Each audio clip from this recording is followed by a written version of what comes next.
E aí pessoal, tudo bem? Vocês viram aí as cenas deste clipe de abertura mostrando uma série de indústrias, movimentações em relação às indústrias, às fábricas. E dessa forma o tema da nossa aula de hoje é o desenvolvimento industrial brasileiro. Um desenvolvimento pautado principalmente a partir de políticas dentro do território brasileiro, políticas governamentais, buscando dotar o território de infraestruturas, desenvolvendo vários tipos de indústria, desde a indústria de base, passando pela indústria intermediária, até a indústria de bens de consumo, tanto duráveis quanto não duráveis. Essas políticas vêm ocorrendo no território principalmente a partir da década de 30, com os investimentos do Vargas. Mas afinal, o Brasil é já considerado um país industrializado? Será que ele apresenta realmente um grande número de indústrias, uma complexidade em termos industriais? Vamos ver agora uma enquete na rua, nossa equipe buscando saber se a população brasileira apresenta ou não algum conhecimento em relação ao nível industrial brasileiro e se realmente, na opinião dessa população, o Brasil é considerado ao mesmo tempo um país industrializado e desenvolvido. Roda aí.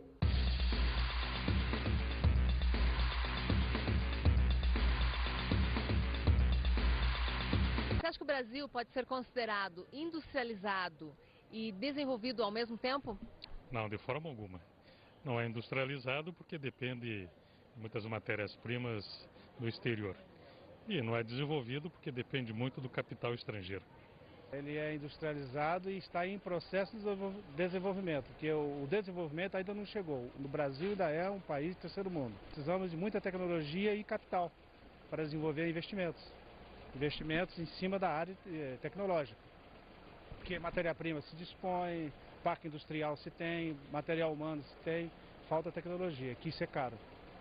Não ao mesmo tempo. O Brasil é um país industrializado porque ele produz os bens que consome, tem indústria pesada, faz maquinário, indústria farmacêutica mais forte. E onde está concentrada essa indústria? Sudeste, exclusivamente Sudeste. Tá. E daí continua? E daí isso significa que assim, a industrialização para a gente seria mais importante se ela fosse a maior parte de capital nacional. Porque assim ia gerar mais desenvolvimento para a gente. Porque boa parte da receita vai para fora. E aí acaba não gerando pesquisa, as faculdades assim, quase não pesquisam, fica restrito a algumas unidades de universidades federais e aí quase não tem pesquisa no nosso país. Então o desenvolvimento não está ligado com industrialização? De jeito nenhum, porque muitas vezes a industrialização vem, toma bens que são nossos e não desenvolve o nosso país, porque esse dinheiro está indo para fora o tempo todo. Então isso não é convertido para bens que seja do Brasil. Então a gente é sim industrializado e muito, mas desenvolvido nem um pouco. Você concorda? Com certeza, né? E o desenvolvimento também não é só a questão também concreta, é o desenvolvimento humano também. Então essa indústria que bem de consumo, material que desenvolve, não desenvolve o lado humano. E isso é um grande problema deste país. A partir do momento que a gente investir em educação, a gente vai conseguir ir para frente e desenvolver verdadeiramente. A população tem opiniões distintas em relação à seguinte questão: se o Brasil é realmente um país desenvolvido e industrializado ao mesmo tempo. Ele já é considerado um país industrializado, apresenta uma complexidade em termos de indústrias, de todos os setores mais importantes, mas não é um país desenvolvido em termos tanto industriais quanto econômicos, sociais. É um país que tem muita desigualdade econômica, muita desigualdade social, fruto de um processo muitas vezes histórico, que vai acabar resultando em condições de vida não tão boas para a sua população. O grande salto industrial brasileiro vai ocorrer principalmente a partir da década de 30 com as iniciativas do governo Vargas, que vai buscar dotar o território de um grande número de indústrias, inicialmente indústrias de base, vai criar um grande investimento em termos públicos para esse tipo de indústria, vai desenvolver indústrias como a indústria metalúrgica, a indústria mecânica, vai criar a Companhia Siderúrgica de Volta Redonda, no Rio de Janeiro, enfim, vai buscar desenvolver inicialmente a indústria de base para depois desenvolver os outros tipos de indústria, porque afinal a gente vai ter que criar primeiro uma indústria que vai originar os equipamentos, o aço e ao mesmo tempo as máquinas, para depois produzir o que? Bens de consumo tanto duráveis quanto não duráveis. Ao mesmo tempo, outra política importante desse governo Vargas diz respeito à questão da substituição de importações. O Brasil tinha um grande gasto em termos de investimentos de importações a partir de países desenvolvidos. Nós importávamos quase tudo em termos alimentícios, têxteis e máquinas. Então a ideia do Vargas era criar dentro do território brasileiro esse tipo de indústria, desenvolver aqui dentro, né, criar mecanismos para que esse tipo de indústria se desenvolvesse e criasse, obviamente, uma cadeia produtiva para os outros setores. Então a política de substituição de importações começa a funcionar principalmente a partir de capitais que vão ser deslocados do capital do café para indústrias mais modernas, indústrias mais eficientes do ponto de vista da distribuição espacial, inclusive, indústrias que vão se instalar principalmente na região sudeste, inicialmente, estados como Rio de Janeiro e São Paulo vão receber um grande número de companhias relacionadas ao setor mecânico e naval. E no período seguinte, o Vargas vai acabar criando algumas companhias estatais, porque o Estado é que deve conceber o tipo de indústria básica para o desenvolvimento, que é essa indústria associada à indústria mecânica, à indústria têxtil, né, indústrias que vão servir realmente para alavancar o desenvolvimento industrial brasileiro. O governo Vargas também foi pioneiro na questão trabalhista no Brasil. Conseguiu introduzir uma série de inovações para o trabalhador, com a criação do Fundo de Garantia por Tempo de Serviço, uma carga horária semanal de 40 horas, foi estipulada a partir do governo Vargas, ou seja, este governo procurou de alguma maneira mostrar que o trabalhador também tinha direitos perante as indústrias procuravam ao mesmo tempo se adequar a esse tipo de política trabalhista no Brasil que estava começando a ocorrer. Então, desse ponto de vista, o governo foi eficaz no sentido de que, ao mesmo tempo que eu tenho direito trabalhista, né, eu trabalho para uma fábrica, eu tenho os meus direitos, eu vou começar a ter uma estabilidade financeira, uma estabilidade no emprego e vou começar, obviamente, a ter maiores gastos, a investir mais na economia e fazer com que a roda da economia realmente tenha uma movimentação maior dentro do território brasileiro. Outro governo importante foi o governo Juscelino Kubitschek. Governo que conseguiu criar mecanismos de atração, principalmente para o capital externo. O país já tinha até um certo nível industrial em relação à indústria de base, principalmente a partir do governo Vargas. E o governo Juscelino vai começar a atrair investimentos externos, sobretudo norte-americanos, europeus e japoneses, para construir o quê? Para estabelecer, aliás, a indústria do setor de bens de consumo durável e não durável, que era um setor que ainda estava, digamos, engatinhando em relação ao Brasil. Então, esses capitais oriundos de empresas estrangeiras vão possibilitar o quê? Uma entrada quase que massiva, uma entrada muito grande de capitais chamados de capitais multinacionais, empresas do setor automobilísticos, como o Grupo Volkswagen, Grupo Fiat, Grupo General Motors, as empresas japonesas como Mitsubishi, começam a estabelecer fábricas, principalmente aonde? Na região mais industrializada do país, que é a região sudeste. Então, esse governo vai criar o quê? Uma política de atração chamada do quê? Plano de metas. Esse plano de metas não buscava apenas a questão da atração dos capitais externos, mas também procurava criar um sistema de transportes mais eficientes, e aí ele começa a construir rodovias. Então, esse plano de metas, na verdade, vai ser o primeiro projeto desenvolvimentista do país que vai ser seguido, aliás, não só pelo governo Juscelino, mas pelos governos seguintes, os governos militares, até os governos atuais. São políticas que realmente buscavam o desenvolvimento do país em termos industriais, foi um dos grandes governos em termos de criação de empresas estatais, fortaleceu as empresas que já existiam no governo do Vargas, e ao mesmo tempo buscou, a partir daquele chamado tripé, desenvolver uma parceria entre o capital externo, privado, capital estatal, governamental e o capital privado nacional. Os governos militares deram sequência ao projeto desenvolvimentista preconizado inicialmente pelo Vargas e depois com Juscelino Kubitschek. Buscaram, sobretudo, o desenvolvimento de uma matriz energética com a construção de usinas hidrelétricas espalhadas pelos principais rios brasileiros. Buscaram também desenvolver um número muito maior de rodovias, porque com a entrada das indústrias automobilísticas eu precisava construir estradas, afinal, por onde circulariam os carros vendidos no país. Então os governos militares conseguem criar, a partir de projetos desenvolvimentistas, uma estrutura muito boa em termos tanto de fluxos de transporte quanto de investimentos na questão industrial. E agora o próximo passo desses governos era justamente buscar um maior desenvolvimento em termos de exportação no Brasil. Buscar, a partir dos commodities agrícolas e também dos commodities industriais, fazer exportações, né, buscar novos mercados, e o Brasil vai passar, obviamente, de deixar de ser um importador, um grande importador, para ser agora, no segundo momento, um exportador de produtos, inclusive industrializados. Então, os governos militares desenvolveram realmente a indústria brasileira, buscaram, sobretudo, a questão do desenvolvimento por regiões, e aí criaram o que? As chamadas superintendências do desenvolvimento, como, por exemplo, a SUDENE para a região Nordeste, a SUDAN para a região Norte e a SUDESUL para a região Sul do Brasil. Essas superintendências buscavam, a partir dessas políticas governamentais, criar uma estrutura, não só em termos de transportes, mas também criando parques industriais em algumas regiões degradadas do ponto de vista da indústria. Então, eles criaram algumas áreas específicas com os parques industriais, buscando, sobretudo, a geração de empregos e também a inclusão a partir de pequenas empresas. As pequenas e médias empresas começam a ter um espaço maior nessa política de expansão industrial brasileira preconizada pelos governos militares. É justamente nesse período da história brasileira que vai começar a surgir um termo, né, relacionado a esse desenvolvimento preconizado pelos governos militares, na chamada questão do milagre econômico. Ou seja, o Brasil começa a exportar, começa a criar uma matriz energética eficiente, começa a ter uma geração maior de empregos dentro do território, e aí eu vou chamar esse fator de milagre econômico, onde durante 4, 5 anos o crescimento do PIB brasileiro chegou quase à casa dos 10% ao ano, algo que hoje no mundo o único país que consegue isso é a China.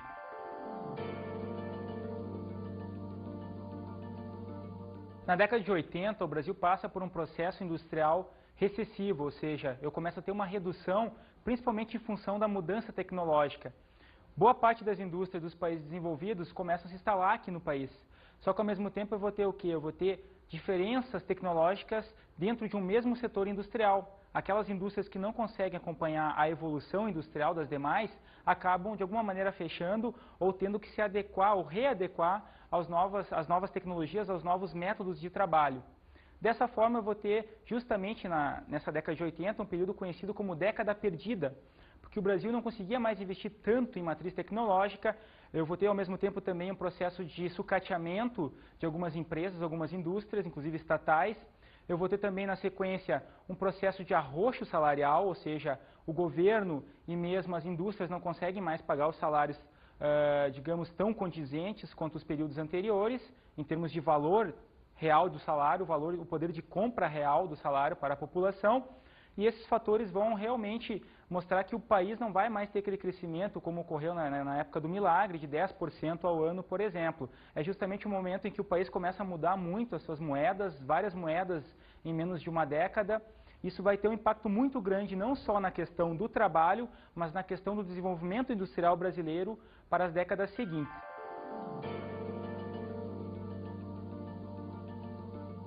Vamos agora ver a situação atual da indústria brasileira, que apresenta sobretudo a questão do sistema de indústria de base atrelado hoje a capitais externos, a partir de privatizações que ocorreram inicialmente na década de 90, início da década de 90. Hoje a gente vai ter o setor, principalmente de siderurgia, de mineração, que está atrelado a capitais japoneses e norte-americanos. Esse tipo de indústria é muito importante do ponto de vista do desenvolvimento dos demais setores industriais. Só que, na atualidade, a indústria brasileira está muito mais atrelada e dependente de capitais externos. São empresas do setor de bens de consumo. A gente vai ter hoje, principalmente em setores básicos de alimentação, setores do vestuário, setores relacionados à medicina, à farmácia, medicamentos, associados a capitais externos, oriundos da onde? Da Alemanha, da França, capitais japoneses e norte-americanos. Então, um número muito grande de empresas multinacionais dentro do território brasileiro, indústrias que buscam inicialmente se localizar onde? Na região mais industrializada do país, que é a região sudeste, principalmente na cidade de São Paulo, mas no período seguinte, a partir de 1995, buscam se deslocar para outras regiões em função do quê? De alguns fatores locacionais relacionados à indústria. Questão da mão de obra mais barata. A mão de obra na cidade de São Paulo é uma das mais caras no Brasil, se não a mais cara.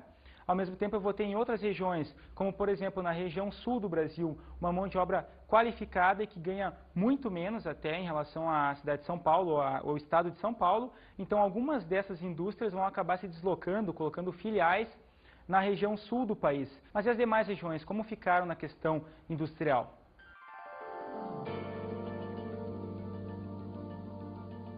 A distribuição industrial brasileira vai respeitar, sobretudo, a questão dos fatores locacionais. As regiões que apresentam a mão de obra mais qualificada ou a mão de obra mais barata vão acabar atraindo alguns investimentos, dependendo do setor econômico atrelado a essa indústria. Por exemplo, indústrias de alta tecnologia, sobretudo de informática, vão buscar se instalar onde? Em regiões onde eu tenho centros universitários ou universidades, que vão formar o quê? Uma mão de obra muito mais qualificada para esses setores.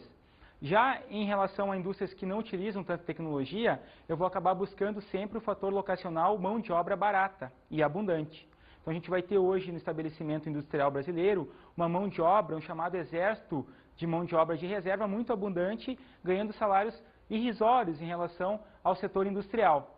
Essa política de distribuição industrial vai respeitar a seguinte forma, aliás. A partir da região sudeste eu vou ter alguns centros secundários na indústria brasileira. Centros como a região sul do Brasil, centros como a região sudeste, a região norte e a região nordeste. Mas a distribuição vai se dar principalmente em função de alguns ciclos econômicos. Por exemplo, atrelado à questão da soja. A agroindústria começa a gerar um grande número de empregos, principalmente em estados como Mato Grosso do Sul e Goiás. Então, a região centro-oeste começa a desenvolver um número muito maior de indústrias em relação à agroindústria e também o setor farmacêutico, que apresenta um alto índice de empregabilidade para a população do estado de Goiás. Outra área importante também para o desenvolvimento industrial brasileiro é a região amazônica, principalmente a Zona Franca de Manaus, que vai acabar atrelando capitais estatais com capitais estrangeiros para a constituição de uma área que busca muito a questão da inovação tecnológica. Na Zona Franca, hoje eu tenho a produção desde televisores até carros, veículos, motos, aparelhos eletroeletrônicos, gerando muitos impostos ao mesmo tempo para o estado do Amazonas e gerando, obviamente, empregos nesse tipo de indústria atrelada principalmente à questão dos bens de consumo. Na região Nordeste, as indústrias estão concentradas nas grandes metrópoles, como Recife, Salvador e Fortaleza. Indústrias do setor têxtil, mecânico e algumas montadoras de automóveis estão concentradas nessas áreas, principalmente em função dos fatores locacionais, regionais, mão de obra qualificada em centros universitários e também em função do alto público consumidor, ou seja, são cidades que têm mais de 1 milhão de habitantes e, obviamente, vão ter pessoas com poder aquisitivo para adquirirem esses tipos de produtos fabricados na região. Mas a área que apresenta a maior concentração industrial no Brasil é a região sudeste, principalmente a partir daqueles capitais inicialmente oriundos do café, que foram transferidos para indústrias têxteis, depois para indústrias do setor alimentício, e que num processo histórico seguinte vão acabar o quê? Vão acabar difundindo outros setores industriais, atrelados à indústria intermediária, que produz equipamentos para a indústria de bens de consumo. Essas indústrias vão acabar, num período seguinte, se deslocando para regiões onde a mão de obra é mais barata e os salários, obviamente, terão encargos menores em relação aos estados. Esse tipo de política, conhecida hoje como a chamada guerra fiscal, vai acabar, de alguma forma, alterando a estrutura, a distribuição espacial das indústrias no país. A guerra fiscal, então, na verdade, é uma política de Estado para atrair investimentos de empresas multinacionais de outros estados. Por exemplo, as montadoras de veículos que estavam, desde a década de 60, instaladas no estado de São Paulo, foram, de alguma maneira, atraídas por outras regiões, como, por exemplo, o Rio Grande do Sul, onde em Gravataí nós temos hoje a fábrica da GM. Outros estados que ganharam na questão da guerra fiscal, que tiveram vantagens e ofereceram vantagens para as empresas multinacionais, foi o estado do Paraná, conseguindo algumas fábricas, algumas montadoras como a Audi e Renault. Então, Então, assim, eu não quero dizer que, na verdade, o estado de São Paulo perdeu, a região sudeste como um todo perdeu indústrias, mas as novas indústrias, as novas fábricas dessas montadoras resolveram se instalar em outras regiões em função do quê? Em função de investimentos que o estado dotou para essas empresas, ou pelo menos dotou o território para essas empresas se instalarem. Por exemplo, no Rio Grande do Sul, a General Motors conseguiu concessões para ficar, na verdade, 30 anos sem pagar impostos e, ao mesmo tempo, conseguiu uma série de vantagens na construção de portos para o escoamento dos veículos, para a exportação dos veículos da marca e, ao mesmo tempo, conseguiu também um empréstimo, digamos assim, do governo na ordem de R$1 bilhão. Então, esse tipo de política é uma política, na verdade, danosa para os outros estados, ou seja, aquele estado que não tem condições de competir com os demais acaba perdendo, acaba não atraindo novas indústrias, novas empresas, e ao mesmo tempo é uma guerra desleal, porque ao mesmo tempo que o Rio Grande do Sul, por exemplo, ganhou indústrias, ele também perdeu. Algumas indústrias do setor coreiro calçadista se deslocaram para estados nordestinos, principalmente Ceará, visando sobretudo a questão da mão de obra, que é muito mais barata do que no Rio Grande do Sul. Os salários lá são até, em alguns casos, 10 vezes mais baixos do que os praticados no Rio Grande do Sul. Então, assim, essas empresas foram atraídas também por incentivos fiscais do governo cearense, com isenção de impostos, inclusive, e a geração de áreas industriais, a criação de parques industriais para a instalação dessas indústrias.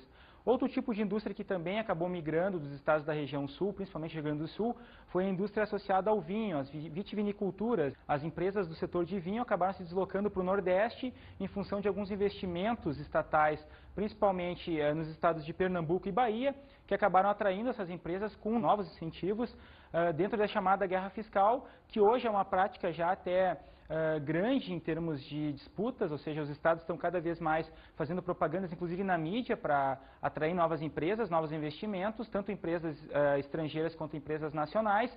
E essa política está gerando uma grande polêmica, porque é uma política que, na verdade, não contribui para a geração de empregos no todo da população brasileira. Para ilustrar essa questão da distribuição espacial, como é que os recursos estão distribuídos em termos industriais no país, nós vamos ver agora um depoimento de um economista falando a respeito desse assunto.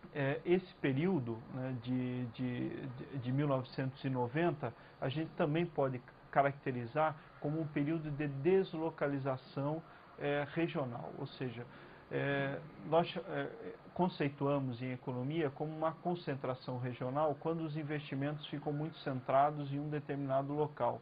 Então, qual as implicações disso? É que não só a produção e o crescimento fica concentrado numa determinada região, mas também como a renda e o padrão de vida. Então, por exemplo, se num determinado estado se concentrasse a maioria da produção e da renda do Brasil, aconteceria o que, de certa forma, acontece no Brasil. Você tem estados com alto índice de desenvolvimento humano, ou seja, com capacidade de atender às suas necessidades básicas e mais, e outros que não atendem nem a essas necessidades básicas. A partir do momento em que grandes indústrias, como, por exemplo, a automobilística, começou a se desconcentrar, começou a ir para outros estados, né, o que nós chamamos naquele período, que foi incentivado pela famosa guerra fiscal, cada estado querendo dar benefício para atrair investimentos para a sua região, essa guerra fiscal fez com que, efetivamente, nós tivéssemos essa desconcentração. Então, apesar da guerra fiscal não ser algo que devemos valorizar, ou seja, não é algo positivo, mas o resultado dela trouxe um ponto positivo para o país, que foi desconcentrar um pouco os investimentos. Então, hoje você tem uma estrutura industrial que começa a desconcentrar e vários movimentos começaram a acontecer. Então você teve indústrias que saíram do Rio Grande do Sul e foram para o Nordeste, porque enxergaram lá um polo exportador, maiores facilidades de exportação. Indústrias que saíram de São Paulo e foram para outras regiões, como a região Sul, principalmente, e também para a região Nordeste. Tivemos um movimento de empresas que saíram, principalmente na agroindústria, né, da região Sul para o Centro-Oeste, principalmente Goiás e Mato Grosso. Então nós tivemos uma relocalização industrial nesse período, né? E o que faz com que haja essa relocalização industrial? Foram dois motivos. Uma não é simplesmente uma mudança de um de um estado para o outro, ou seja, a indústria normalmente ela não fechou num estado e abriu em outro. O que houve foi um movimento para que novos investimentos acontecessem em outros locais. Se enxergava que nesses locais poderia ter um maior retorno e rentabilidade dos seus negócios do que nos estados de origem. Por quê? Porque, por exemplo, estados como o Sul e Sudeste já estão relativamente, já têm um parque industrial relativamente resolvido, né? E regiões para a agroindústria, por exemplo, como Goiás e Mato Grosso, estavam se estruturando, Mato Grosso do Sul também, se estruturando para receber novos investimentos nesse tipo de atividade econômica. À medida em que essas condições básicas foram dadas, permitiu com que esses estados começassem a receber esses investimentos e se tornasse o que a gente chama em economia um novo polo de desenvolvimento agroindustrial. Ao mesmo tempo, a indústria automobilística, por que ela foi para outros estados, como o Sul e Nordeste? Porque está relativamente inchado no estado de São Paulo, ou seja, as oportunidades que você tem de crescer no estado, de efetivamente expandir o crescimento daquela atividade, são mais limitadas do que de outros estados. E a região sul, em especial, se favoreceu também com o Mercosul, né, que foi visto como uma possibilidade de você estar efetivamente exportando e tendo uma relação mais próxima com os países membros desse Mercosul, do Mercosul. E para a região Nordeste, um fator decisivo para esse movimento da indústria para a região foi o custo da mão de obra, né? E também uma base exportadora. Você tem uma região em que permite que haja uma exportação que esteja mais próxima, por exemplo, das exportações para a Europa, Estados Unidos, e ao mesmo tempo você tem um custo da mão de obra menor do que na região sul e sudeste. Então esse foi um dos motivos que fez com que, por exemplo, a indústria couro calçadista se movimentasse para a região nordeste e também que houvesse outros investimentos, como da indústria automobilística, no caso da Ford, que também foi favorecida pela guerra fiscal naquele estado. Então a década de 90, ela se contextualiza em um período de várias mudanças do país, né, da estrutura do país para crescer e também de movimentos internos, né, ocasionados pela própria busca de cada estado de conseguir crescer num momento em que as expectativas eram tão positivas quanto pós-94 com a estabilização da moeda. Por isso que hoje ainda se debate, discute tanto a importância dessa estabilidade. A partir dela que a gente conseguiu efetivamente, os empresários, enxergar no longo prazo e poder tomar uma decisão, poder saber se eles vão ter retorno ou a expectativa de retorno do seu capital ou não, né? Então, a decisão econômica, ela parte muito disso, né? O que o capitalista vai conseguir no longo prazo. E essa movimentação das indústrias entre as regiões também é uma decisão estritamente econômica, ou principalmente econômica, ou seja, para ela se relocalizar em outro estado, ela tem que ter um favorecimento ou uma possibilidade que faça com que ela tenha maiores ganhos. E esses maiores ganhos foram os motivos que fizeram com que houvesse essa relocalização industrial no país. O depoimento aí ilustra muito bem, né, a questão da distribuição espacial e, ao mesmo tempo, como é que ocorre a questão do emprego no Brasil hoje a partir dos setores industriais. Uma diferença muito grande, principalmente a partir da região sudeste, em direção das periferias. É o sistema que a gente conhece hoje como centro-periferia na distribuição espacial da indústria no país. Bem, pessoal, vamos agora às nossas dicas de estudo.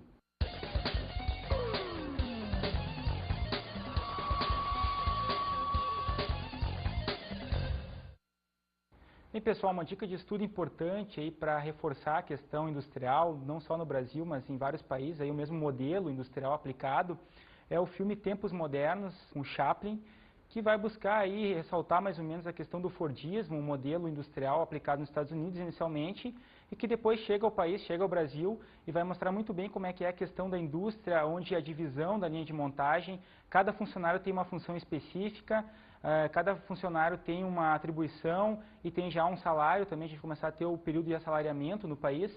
Então esse filme é muito bom para ilustrar justamente essa questão industrial brasileira. Espero que vocês tenham gostado da nossa aula. Até a próxima.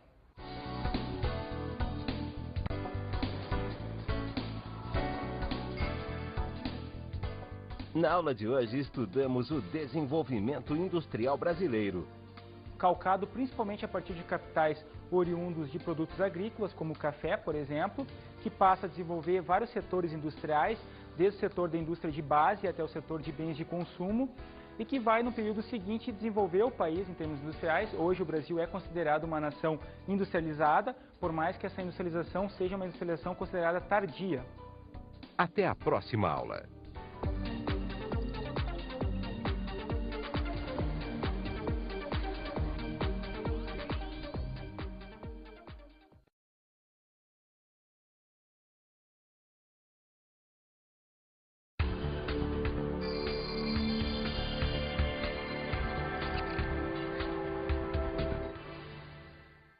Bem, professor, uma dica para trabalho em sala de aula com seus alunos é pegar, por exemplo, um número grande de embalagens, ou um número de 5 a 10 embalagens de alimentos, por exemplo, e pedir para os seus alunos verificar no verso desta embalagem a procedência desse produto, onde ele é fabricado, né? O que a gente vai perceber, principalmente em relação ao setor alimentício hoje, é que um grande número, aliás, desses produtos são fabricados na região sudeste do país, ressaltando justamente a questão da concentração industrial brasileira. Então é um tema importante, é um assunto importante a questão industrial. Espero que você tenha gostado da nossa aula. Até a próxima.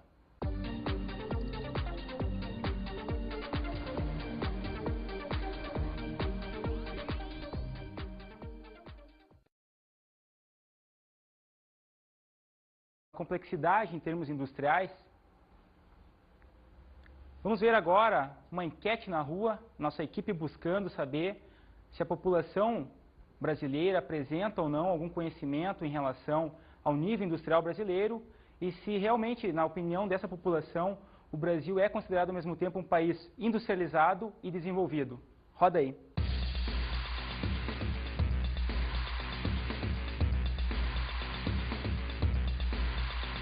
Você acha que o Brasil pode ser considerado industrializado e desenvolvido ao mesmo tempo?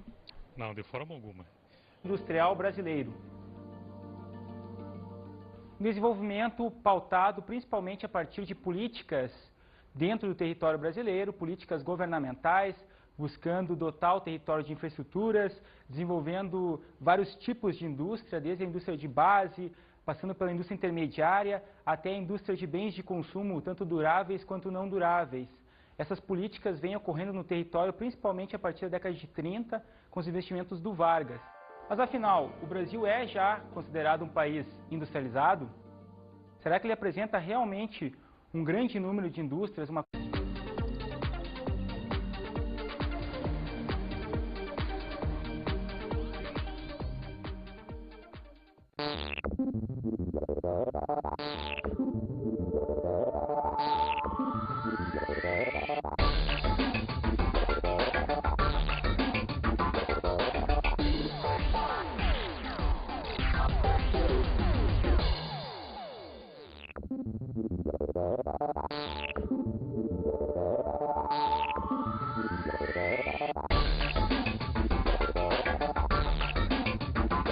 Não é industrializado porque depende de muitas matérias-primas do exterior. E não é desenvolvido porque depende muito do capital estrangeiro. Ele é industrializado e está em processo de desenvolvimento, porque o desenvolvimento ainda não chegou. No Brasil ainda é um país de terceiro mundo. Precisamos de muita tecnologia e capital para desenvolver investimentos. Investimentos em cima da área tecnológica. Porque matéria-prima se dispõe, parque industrial se tem, material humano se tem, falta tecnologia, que isso é caro. Não ao mesmo tempo. O Brasil é um país industrializado porque ele produz os bens.